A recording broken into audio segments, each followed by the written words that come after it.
Bien, vamos a presentar el tema 6, que lleva por título La lírica en las 3 décadas posteriores a la Guerra Civil Española, a través de la obra de Miguel Hernández, de Blas de Otero, Jaime Gil de Viezma y Gloria Fuertes. Como siempre os digo, fijaos en primer lugar en el título, en el enunciado, mejor dicho, de la pregunta, lírica posterior a la Guerra Civil Española, y tened en cuenta que se nos pide ante todo una panorámica, es decir, en el desarrollo de la pregunta tendremos que tener un apartado dedicado a la década de los 40, de los 50 y además de los 60 para, sobre la marcha, centrarnos en aquel autor por el que se nos pregunte. Bien.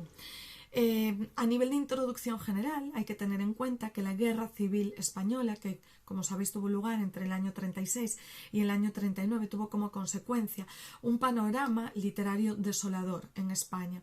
Este panorama se produjo fundamentalmente porque algunos autores fallecieron, como es el caso de Antonio Machado, a otros los asesinaron, como es el caso de Federico García Lorca, y hay que recordar que muchos se vieron en la obligación de marcharse al exilio. Así pues, los que se quedaron en España, o bien, por un lado, se vieron obligados a cambiar su ideología, por lo tanto a desarrollar una literatura propagandística que para nosotros no va a tener mayor interés desde un punto de vista literario, o bien siguieron publicando en la clandestinidad con los riesgos que esto implicaba. En efecto, la literatura del periodo inmediatamente posterior a la Guerra Civil Española se caracteriza, como digo, por ese carácter propagandístico, a excepción de la voz de Miguel Hernández, que merece la pena destacar. A la hora de considerar la trayectoria literaria de este autor, hay que tener en cuenta, por un lado, sus vivencias personales y por otro lado el desarrollo en paralelo de sus obras. Así pues, conviene identificar un primer momento que se corresponde con la publicación de El rayo que no cesa, un poemario, su segundo poemario, que aparece publicado después de Perito en Lunas. En Perito en Lunas, tal y como se aprecia ya en el propio título del poemario, hay una clarísima influencia tanto de la vanguardia como, por otro lado, de la tradición, concretamente del valor de la palabra gongorina. No es nada novedoso, pues hay que tener en cuenta que en estos momentos el autor era muy joven todavía, en la lírica española estaba en pleno auge la generación del 27 y por lo tanto se dejó influenciar por ello. Recordamos del tema anterior, por lo tanto, esa combinación entre innovación, tradición que llevó a cabo la generación del 27 y de la cual es evidente que bebió el propio Miguel Hernández en los primeros momentos de su trayectoria literaria.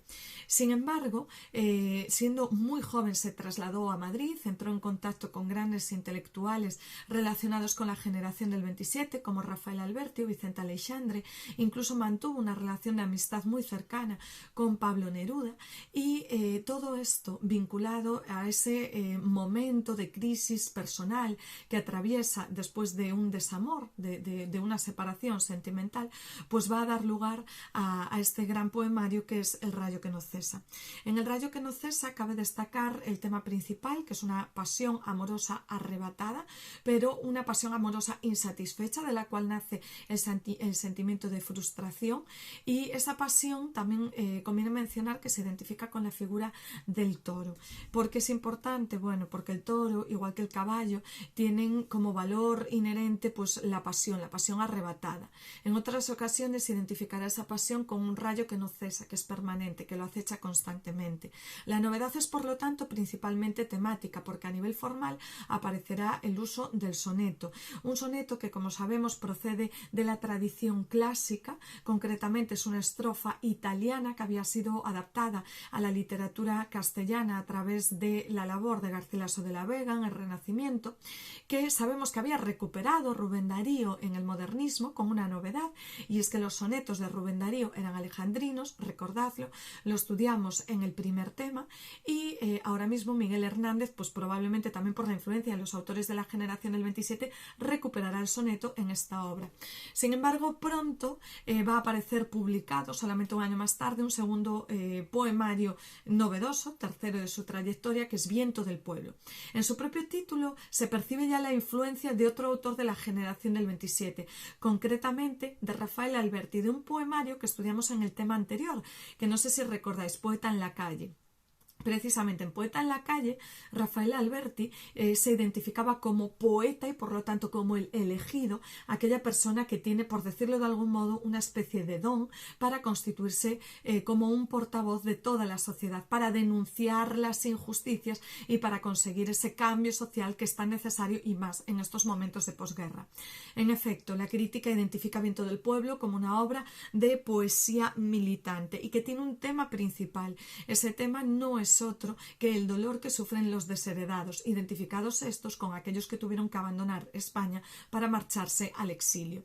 Y finalmente, cabe destacar un tercer momento que se corresponde con la publicación de Cancionero y Romancero de Ausencias. Bien, Cancionero y Romancero de Ausencias es una obra, como se percibe en su propio título, en la que se adoptan las formas tradicionales de la lírica popular tradicional, del romance, del verso octosílabo, de las formas de la expresión sencilla, clara, que no nos parece ni siquiera una expresión literaria. Cancionero y romancero de ausencias, también en su título, introduce esa noción de la ausencia, la falta de alguien. Esa falta es la del propio poeta. Hay que tener en cuenta que en la etapa anterior el autor simpatizó con la ideología de la República y precisamente este cambio ideológico fue el que supuso su paso por prisión. Un paso por prisión que se correspondió justo con el momento de su paternidad. Hay que entender que su mujer lógicamente quedó fuera, no fue encarcelada, estaba embarazada, tuvo a su hijo. Hay que tener también presente que las mujeres en estos momentos dependían totalmente del hombre y la mujer de Miguel Hernández y su hijo, si salieron adelante, fue por la caridad fundamentalmente de vecinos, de amigos, de conocidos, ¿no?, que le proporcionaron un sustento. El poeta estaba en la cárcel precisamente por su simpatía con la República. De este momento tan trágico van a surgir Las nanas de la cebolla, que tal y como os he comentado en clase es una composición dedicada a su hijo, La nana, como canción infantil de la cebolla, porque bueno, fue una de las bases de la alimentación de su mujer, ¿no?, con el dramatismo además que supone que la leche que su hijo lactaba pues fuese agria, ¿no? Bueno, pues hay que tener en cuenta que este último poemario, Cancionero y Romancero de Ausencias, es ante todo un legado vital que deja tanto a su mujer, por eso uno de los temas será el amor, y por otro lado a su hijo. De tal manera que la paternidad y el amor se plantean como fuerzas que permiten trascender el sentido trágico de la vida, es decir, que permiten vivir más allá de la propia muerte. Son como una especie de legado vital. Bien, esta composición, este poemario, se caracteriza también por la introducción de otros temas como son la destrucción de la posguerra, el dolor, el odio, el enfrentamiento que supuso la Guerra Civil Española, pero llama siempre la atención el hecho de que enfoca estos temas desde la esperanza. Finalmente, en cuanto a la métrica, insisto una vez más, fijémonos siempre en el valor de los títulos. Se adoptan las canciones y los romances, que como sabemos proceden de la lírica popular española. Si vamos a los textos que he incluido en el tema, veremos, en primer lugar, me voy al final de estos textos, veremos un fragmento de Las nanas de la cebolla. La cebolla es escarcha, cerrada y pobre. Fijémonos en estas imágenes que nos recuerdan el surrealismo, tal y como ya vimos, por ejemplo, en el romancero gitano de Lorca. Escarcha de tus días y de mis noches, hambre y cebolla, hielo negro y escarcha grande y redonda.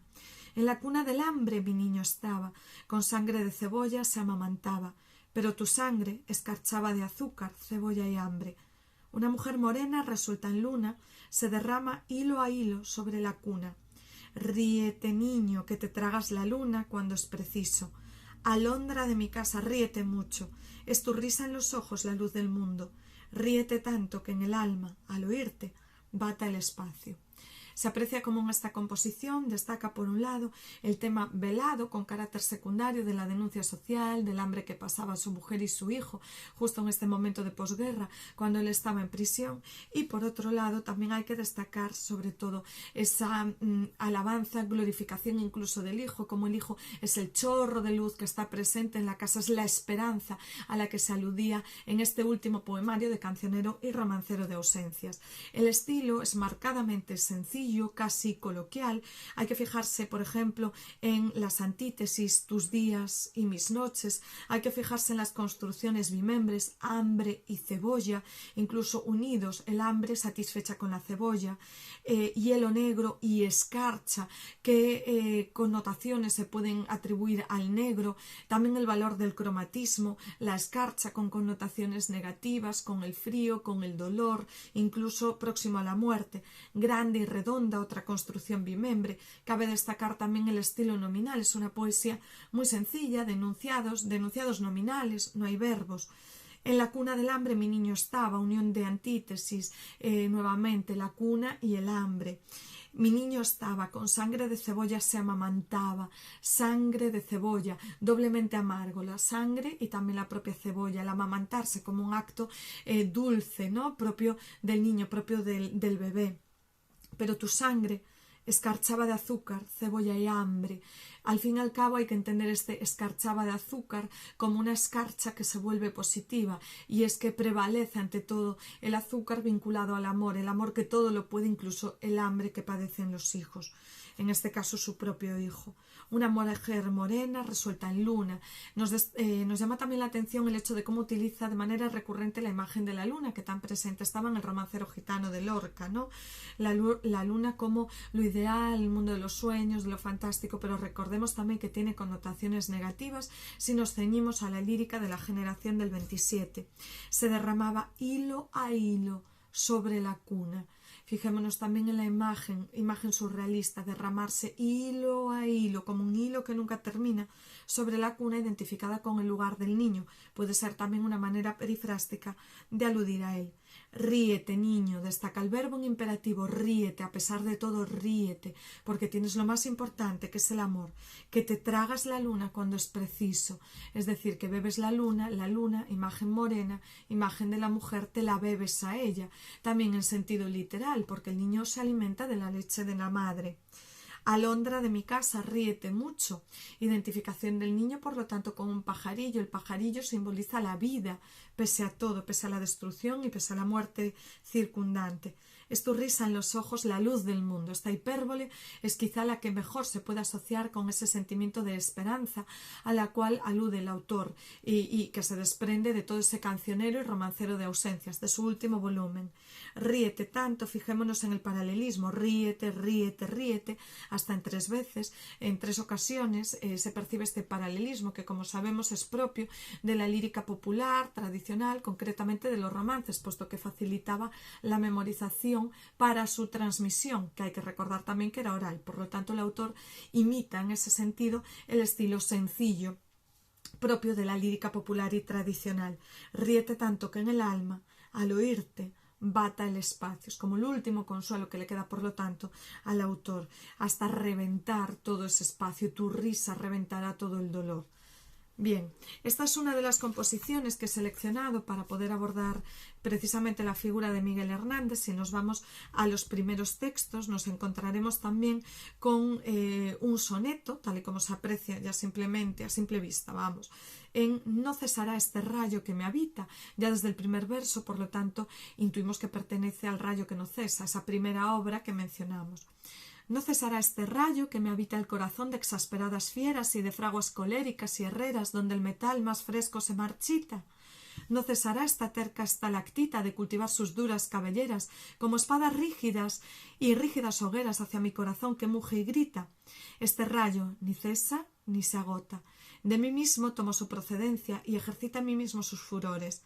Esta obstinada piedra de mí brota y sobre mí dirige la insistencia de sus lluviosos rayos destructores. A simple vista se puede mencionar ya, como mencionaba antes, que se trata de un soneto, por lo tanto de una estrofa de carácter clásico que fue retomada por la lírica del Renacimiento a través de la obra de Garcilaso de la Vega y cuyo origen era italiano, como sabemos. También destaca en torno a este soneto un cambio de ritmo que se produce entre los 2 cuartetos, las 2 estrofas iniciales y los 2 tercetos. Los 2 cuartetos, si prestamos atención, se caracterizan por el predominio de interrogaciones retóricas, con un estilo además muy elaborado en el que se percibe la acumulación de imágenes muchas veces sin sentido, que recuerdan por lo tanto el surrealismo de Lorca. Fijémonos. No cesará este rayo que me habita, un rayo que habita una persona. ¿A qué se refiere? Lo mencionamos en la teoría. Se refiere a la pasión amorosa, el corazón de exasperadas fieras y de fraguas coléricas y herreras donde el metal más fresco se marchita. Fijémonos en el metal, los metales con notaciones negativas, exactamente igual que en el romancero gitano, en muchas ocasiones vinculados a la muerte. Las fraguas, el lugar donde se trabaja el metal. Recordemos también el romance de la luna en el romancero gitano. Aparecía la fragua, lugar en el que estaba el niño, la luna lo recogía y se lo llevaba, por lo tanto, también ese valor trágico, esa presencia de la muerte. Al fin y al cabo, es un sentimiento que también está presente en este cuarteto y que se refuerza a través de la interrogación retórica, ese grito desesperado porque el rayo cese, porque la pasión se frene. No cesará esta terca estalactita, fijémonos, estalactita con notaciones negativas, también el temporales, pensemos en todo el tiempo que tarda en crearse una estalactita, en ir trabajando, de cultivar sus duras cabelleras como espadas y rígidas hogueras hacia mi corazón que muge y grita. Llama la atención la comparación como espadas, violencia, dolor y rígidas hogueras. Es difícil interpretar este adjetivo sobre el sustantivo hogueras. Pensemos en una hoguera muy viva, muy vertical, es decir, todavía está lejos el momento en el que se apague. Hacia mi corazón que muge y grita. Gritar, vale, personificación no nos llama tanto la atención porque es un acto cometido por una persona, pero el mugido sí. Hay una animalización del yo lírico, con lo cual lo que se pretende es enfatizar ese dolor que sufre, que padece, que incluso lo convierte en un grito propio de un animal. Pasamos entonces a los dos tercetos, vemos el cambio de ritmo porque la modalidad se vuelve enunciativa. Este rayo ni cesa ni se agota. Veamos los sinónimos, cesar y agotar, construcción bimembre, ni, transmite esa idea de continuidad, no para nunca.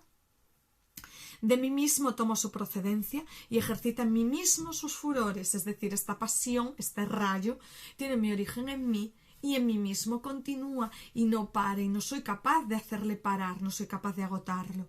Esta obstinada piedra de mí brota y sobre mí dirige la insistencia de sus lluviosos rayos destructores. El hecho de que mencione la piedra también nos puede llamar la atención, pero vemos reminiscencias de la generación del 27, por ejemplo, el poemario Piedra y Cielo, recordémoslo, Piedra y Cielo del autor Juan Ramón Jiménez. Hay que tener en cuenta también los últimos temas que hemos estudiado, ¿no? Cómo se van dando las influencias entre unos y otros autores.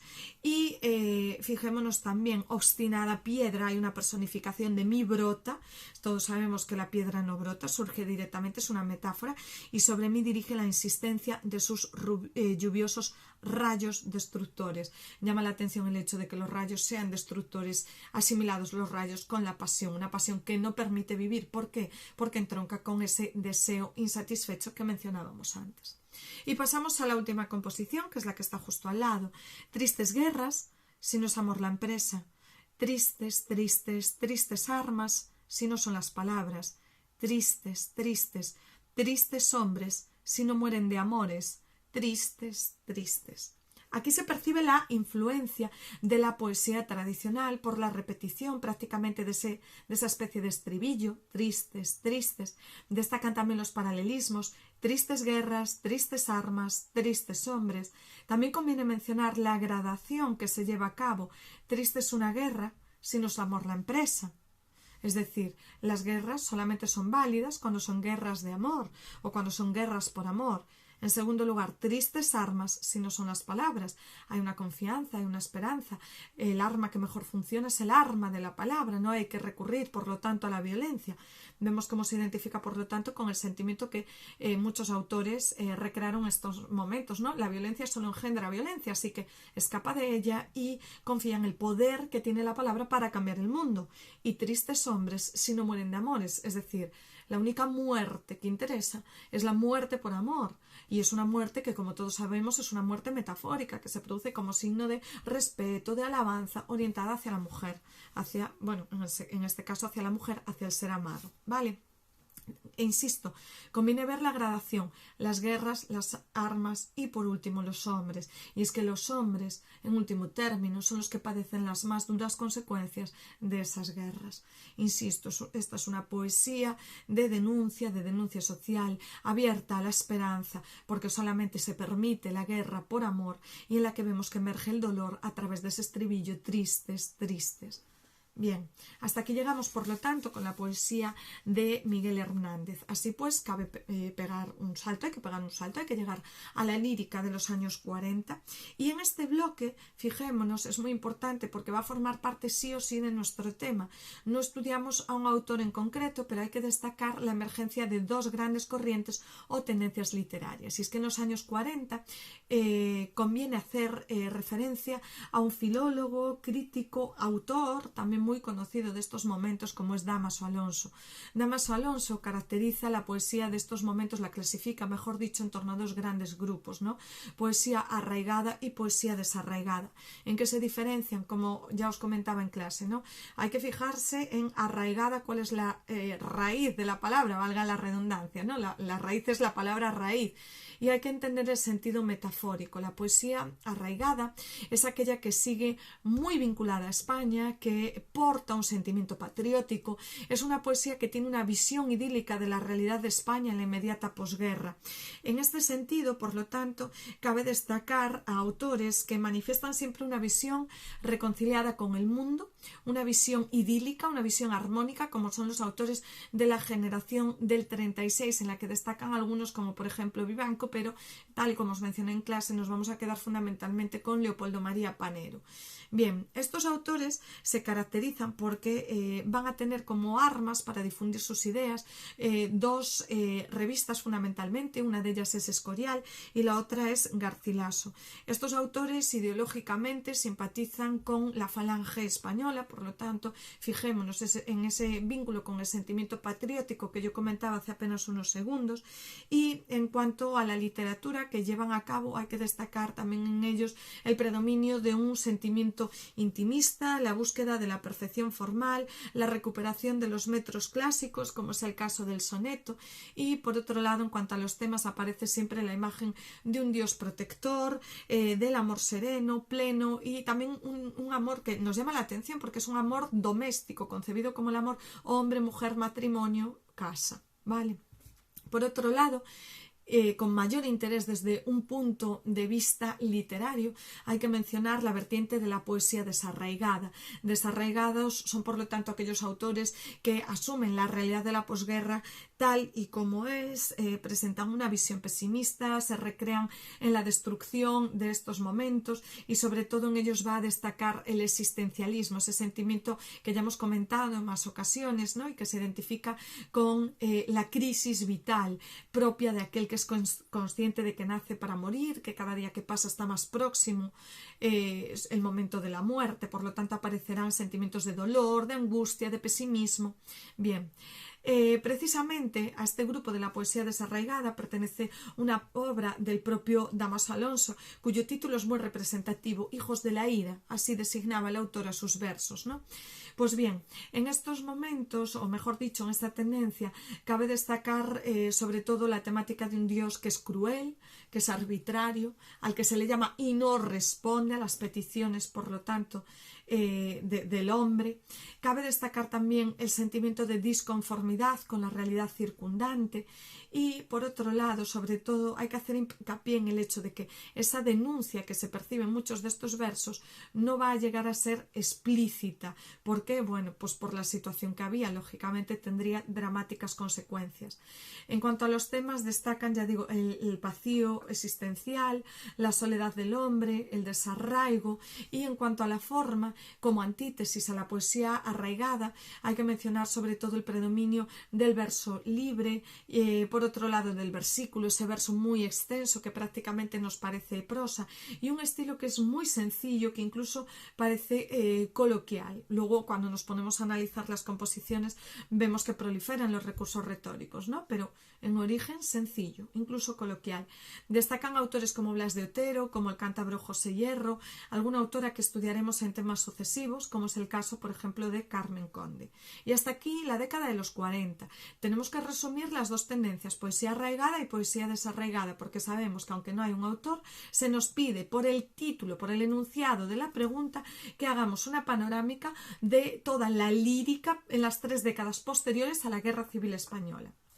Bien, entramos pues en la década de los años 50 y aquí sí que ya tenemos a un autor que estudiar, que es Blas de Otero.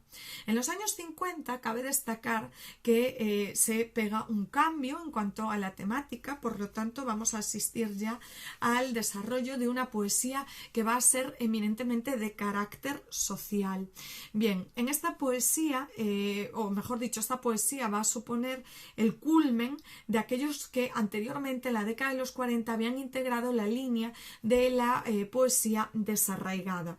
En estos momentos también hay que entender que se revaloriza la poesía porque se empieza a considerar un arma con el que, o con la que el poeta es capaz de cambiar el mundo. Por lo tanto, se ve ahí la misma idea que ya estaba presente en Viento del Pueblo de Miguel Hernández, en El poeta en la calle de Rafael Alberti. Estos autores se van, por lo tanto, a situar en esa tendencia y pretenderán, por lo tanto, a través de sus versos, sobre todo agitar conciencias, es decir, despertar la reflexión sobre la situación política y social que se estaba viviendo y despertar una conciencia que permita promover el cambio a través del pueblo.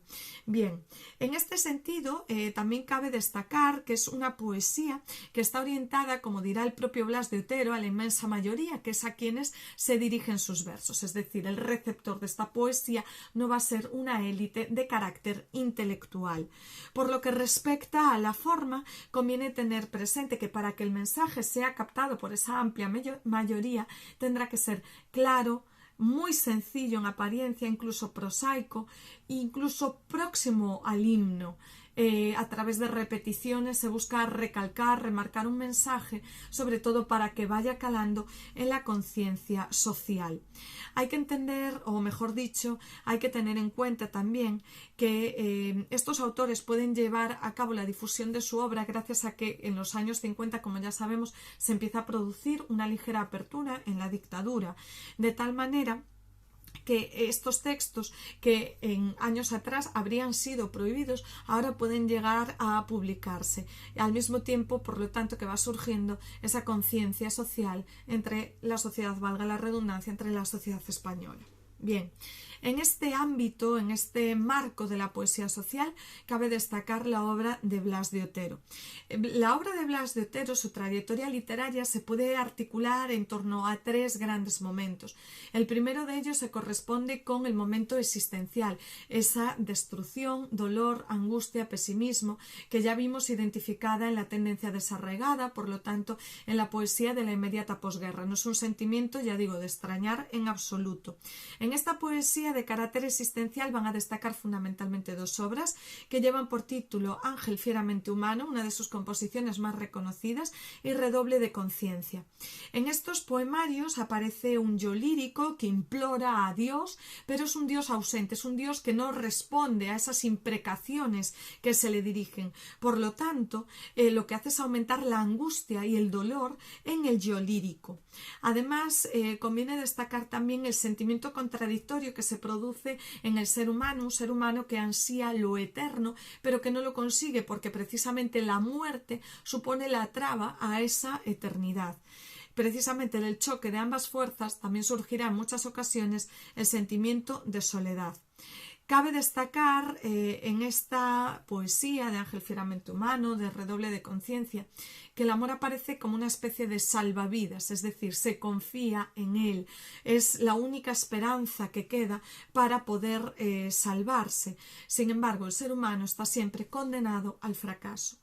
En un segundo momento va a destacar ya la tendencia social, tal y como se aprecian obras como Pido la paz y la palabra, que está encabezado por la inmensa mayoría. Un poema, por lo tanto, que confirma ese giro hacia la poesía social y sobre todo que supone un cambio desde el yo, desde los intereses particulares, existenciales, hacia el nosotros, es decir, hacia el bien común, hacia el bien social, y por lo tanto el poeta es quien se encarga de ceder su palabra a esa inmensa mayoría para denunciar las injusticias. Así pues, el yo lírico se va a dejar llevar por la esperanza, los deseos de paz, la convivencia fraterna. La lengua, lógicamente, como en toda la tendencia de la poesía social, tiene que ser sencilla, clara e incluso coloquial. Sin embargo, hay un tercer momento, se identifica un tercer momento en su trayectoria literaria con una poesía mucho más intimista y con formas métricas pues ya más libres. Es como la evolución, ¿no?, de la generación de los 50. Y aquí aparecen títulos como Historias fingidas y verdaderas o como Hojas de Madrid. Si vamos a los textos, he seleccionado alguna composición de las más destacadas de este autor que se identifica precisamente con el segundo momento, el de la poesía social. Vamos a leer primero el texto que lleva por título, mejor dicho, que se identifica con el primer verso, Luchando cuerpo a cuerpo con la muerte. Y después Tachia, Los hombres sufren. Bien, luchando cuerpo a cuerpo con la muerte. Al borde del abismo estoy clamando a Dios. Y su silencio retumbando ahoga mi voz en el vacío inerte. Oh Dios, si he de morir quiero tenerte despierto. Y noche a noche no sé cuándo oirás mi voz. Oh Dios, estoy hablando solo, arañando sombras para verte. Alzo la mano y tú me la cercenas. Abro los ojos, me los ajas vivos. Sed tengo y sal se vuelven tus arenas. Esto es ser hombre, horror a manos llenas, ser y no ser, eternos, fugitivos, ángel con grandes alas de cadenas. Bien, esta obra se corresponde con el primer momento de su trayectoria literaria. Identificamos en estos momentos, recordemos el título, Ángel fieramente humano, precisamente poemario al que pertenece esta composición. Una composición en la que se aprecia como tema central esa imprecación o invocación a Dios totalmente desesperada, sin que Dios responda a lo que clama el yo lírico, luchando cuerpo a cuerpo con la muerte. Por lo tanto, se identifican aquí las ansias de eternidad que se ven condicionadas por el choque con la muerte. Al borde del abismo estoy clamando a Dios, estoy imprecando, estoy invocando a Dios. Y su silencio retumbando ahoga mi voz en el vacío inerte que se identifica con la soledad que hemos mencionado en la teoría. Fijémonos también en la desolación, el dolor que provoca esa figura del Dios ausente que no atiende a sus hijos. Oh Dios, como repetirá luego, invocaciones constantes. Si he de morir, quiero tenerte despierto, quiero verte aquí mientras estoy despierto, antes de morirme. Y noche a noche, no sé cuándo oirás mi voz, desolación otra vez, pesimismo, angustia, repite, no sé cuándo vas a oírme, no sé cuándo vas a responderme. Estoy hablando solo, tema de la soledad nuevamente, arañando sombras para verte. La desesperación se percibe precisamente a través de esa imagen del tratar de arañar algo, pero lo que se araña no es ni siquiera material, no es concreto, es algo abstracto, son las propias sombras que no se pueden arañar. Alzo la mano, levanto la mano y tú me la cercenas, tú me la cortas. Violencia, por lo tanto. Dios ausente, Dios violento que no atiende a sus hijos. Abro los ojos, me los ajas, me los cortas vivos. La violencia otra vez. Sed tengo y sal se vuelven tus arenas. Es una imagen bíblica, ¿no? La sed última de Cristo en la cruz y cómo trataban de asistirla a través del vinagre. Esto es ser hombre. Quizá es el verso más demoledor. Esto es ser hombre. Horror a manos llenas, un horror que viene desde la guerra civil, desde la posguerra civil, no hace falta lo de civil, desde la posguerra y sobre todo en un momento en que la única esperanza era tener a Dios, la crueldad de Dios se hace visible porque Dios no atiende a sus hijos. Esto es ser hombre, horror a manos llenas, ser y no ser, lo más contradictorio, la existencia dada por Dios y la no existencia porque Dios no responde, eternos y fugitivos. Lamentación última destaca el tono exclamativo de este último verso que potencia el dolor, el pesimismo, la angustia. Ángel con grandes alas de cadenas. Aquí la imagen contradictoria, ángel, ángel, creado por Dios, al lado de Dios, elemento celestial, pero con alas de cadenas, alas que por lo tanto lo atan a la tierra. Por lo tanto, esas ansias de encontrarse con Dios no se llegan a culminar, no se producen porque Dios no responde al grito del yo lírico. En cuanto a la métrica, nos llamaría la atención porque vemos que hay dos cuartetos, diríamos, en origen, 2 cuartetos y 2 tercetos. Nos encontramos, por lo tanto, con 14 versos, pero cuidado, porque no se cumple el esquema tal cual de un soneto, que sería la forma que nos parecería, pero si nos fijamos en la métrica hay alguna pequeña variación. Bien, otra composición que incluyo de Blas de Otero está Alado, Taccia, y fijémonos también en cómo predomina este sentimiento existencialista y también en la vertiente más social. Taccia, los hombres sufren, no tenemos ni un pedazo de paz con que aplacarles. Roto casi el navío y ya sin remos. Fijémonos en esta metáfora. Roto casi el navío,